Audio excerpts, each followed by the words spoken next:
Guys, so today is the autumn equinox, or in America it's usually called Mabon or Mabon to those who don't really know how to pronounce it properly. Um, Although in England it's often called just the autumn equinox or harvest. The term Mabon was really applied to the Sabbath by,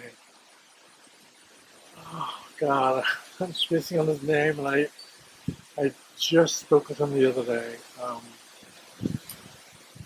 What occurred to me later on.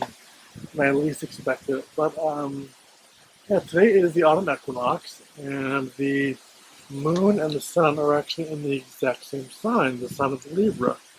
That is because the moon is a dark moon today, or a new moon. Usually the full moon is in the exact opposite sign of the sun. So today would be a really good day to focus on shadow work, dealing with the upcoming waning of sunlight. So I'm just about out here chilling. I performed a very simple little ritual, as you saw, giving an offering of a Sabbath cake, a crescent moon shaped spiced harvest cake that I had baked today, to the goddess, the Morrigan, as well as an offering of honey ale that I bought. It was just sitting right in the fridge, and it actually doesn't taste that bad. I am particularly picky when it comes to beer. I don't like things that taste bitter. But yeah, today I was surprised to open up my mailbox and find a great little surprise from Llewellyn that I plan to review. It's Deborah Lip's new book, Magical Power for Beginners, and I've only just flipped through it, but it's a damn good book. I can assure you that it's really high quality for a book that is for beginners. So I was really surprised by that. Well, not really surprised by that because Deborah Lip writes some really bang up books. I really recommend her as an author, even though we don't personally agree in terms of history. She's a really good occult author, and I always give her credit for that. Um, but I really wanted to discuss a bit of the history of Newland or the Harvest Home. Um, it usually involves it's usually the time in September or later in autumn. It's the final harvest festival that involves the it's when the last sheaf of corn, or in America we call it wheat, would be cut down with the sickle. And that sheaf, according to my research, it's often the personification of a vegetation spirit. Now, modern historians, well, one modern historian in particular, really sort of looks askance at that evidence, mostly because it's one of James Fraser's theories in his book, The Golden Bough. However, I still accept it based on other research, that can be used to support this thesis that James Fraser had no that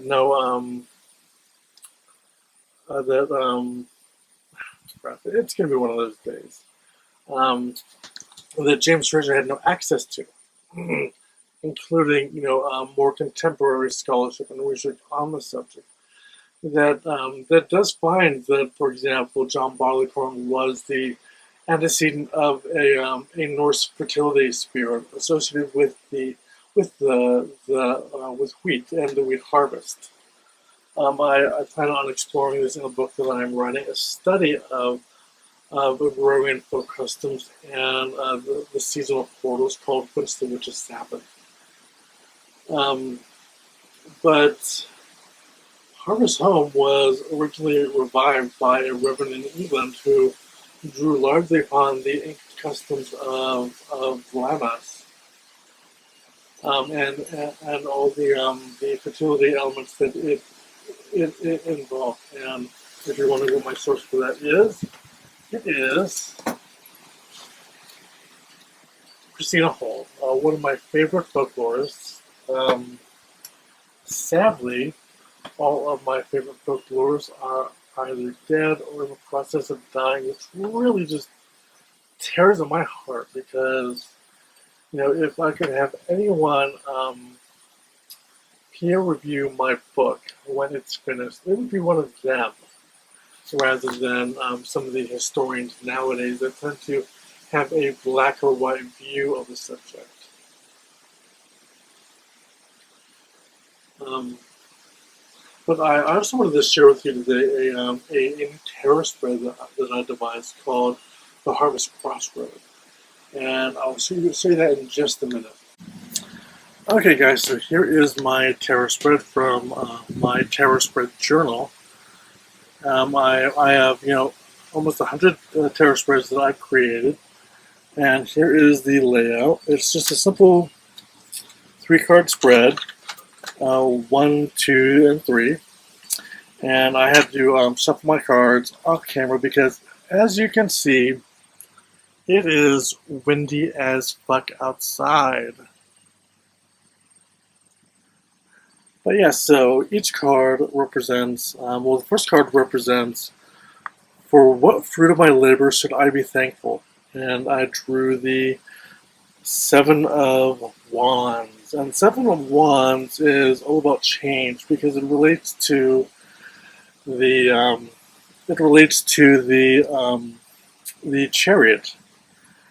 And in this instance, it's about making sure you don't get bored with your projects. And in fact, it is about creative endeavors. In this case, I believe it is my shift in perspective to my study of the piano, because I studied music in college, and it's been a while since I have really gotten to the point that I used to be at. I used to be really, really good at the piano, but a 20-year hiatus really makes one rusty. The third card signifies, how may I preserve this fruit from corruption? And in numerology, 3 is usually about creativity. It is associated with the Empress card and all that she entails, the abundance of fertility, of striving towards your goals and your ambitions. And in this case, I absolutely believe it implies, well, since the Suit of Wands is associated with education, it is telling me to pursue my educational ambitions, which is to get my master's degree in music. And the third card is, how can I express my gratitude and rekindle my joy as the sunlight wanes during this season? And I got the 6 of Cups, and usually in Rider-Waite Smith decks, the 6 of Cups is all about nostalgia. However, sixes are all about decisions. They relate to the Lover's card in the tarot, and the Suit of Cups relates to the arts, to theater, the arts, music, and to the occult. So it's definitely telling me to make up my mind and keep my mind focused on that goal, to not allow my mind to really waver. Okay, so I am drawing this video to a close, and I really hope you like my tarot spread. I plan on doing a mock-up illustration for it. So if you want a more visual representation of my tarot spread, I will be posting one on my blog, and I'll be posting the link in the description bar below. But yeah, I hope you guys have a wonderful beginning of autumn. I can't wait for sweater weather to arrive. It's hot as balls outside right now. I can't stand it, so you're lucky that I'm outside at all today.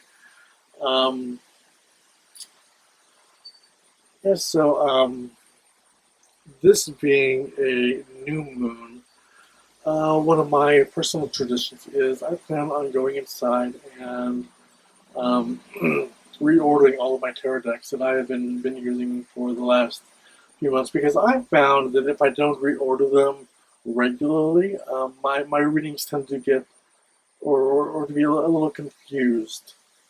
You know, the tarot deck doesn't seem to know what to say. You know, after a while of consistent use, and unless I regularly reorder them. So that's one of my own personal traditions. I'd really love to hear some of your personal traditions when it comes to the tarot. So until next time, my brothers and sisters, keep calm and witch on. Peace. Unfortunately, neither one comes in my size. I ruled today that the sizes were changed and most stores stopped carrying my size. What the hell? No Ravenclaw?